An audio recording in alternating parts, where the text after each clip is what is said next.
Okay, so I'm working on my '07 Wrangler.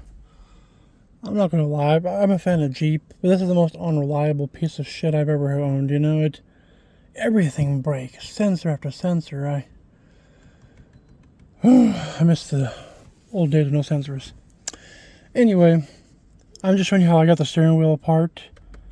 The batteries are disconnected, the negative, and then you should wait, a few minutes for it to decharge, whatever. I really don't care if it blows up and kills me. Anyway, so then your problem is going to be these three prongs on the '07. Now what I did first was I got my T15, this guy here. If you don't have them, go buy whatever, Home Depot, and that's the T10. Yeah, 15. Yeah, go buy and get yourself a pair of these. Sears, it doesn't matter. This is the exact length you need to a T. Anyway, so then I took off the shroud on the back of the steering wheel. I did that first because it's so much easier. And on the bottom side it has 3 bolts. One of them is super easy to reach. There's like a silver one in the middle. That one's super easy to reach.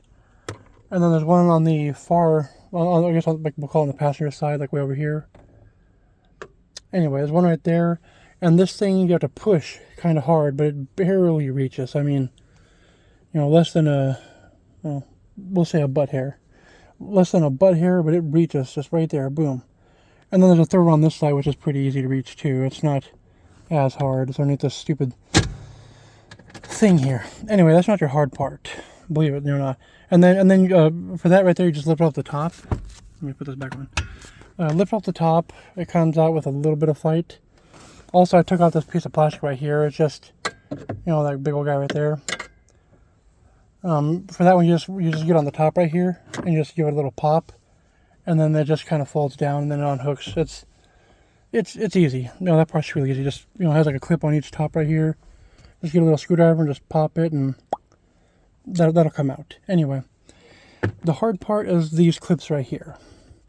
Now I saw a fellow on YouTube there, bend a screwdriver. Well, I tried to bend it and it snapped. I don't have a torch, so anyway. Because I don't care about life or aesthetics, I cut my holes in the back right here a little bit bigger. You see how mine's a big old square now? Yours probably isn't a big old square. Yours is most likely just this tiny little round thing that goes way up in here. Well, it's behind the steering wheel. I'm not going to see that. Nobody's going to see it. I don't care. And if you do see it, piss off. So what I did for that, I just got a simple razor blade knife. I have this guy right here, made by Gerber. Anyway, a good strong razor blade knife is all you need.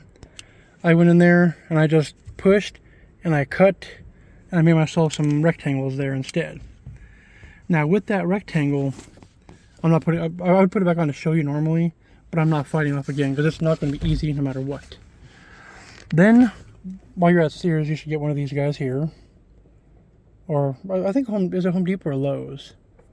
Well, somebody carries Craftsman. Anyway, if you don't have one of these, even if you have to go to Harbor Freight, get one of these. So I was able to shove it right here and then lift. Now you can see the clips right here. These 3 guys right here that I'm touching right there.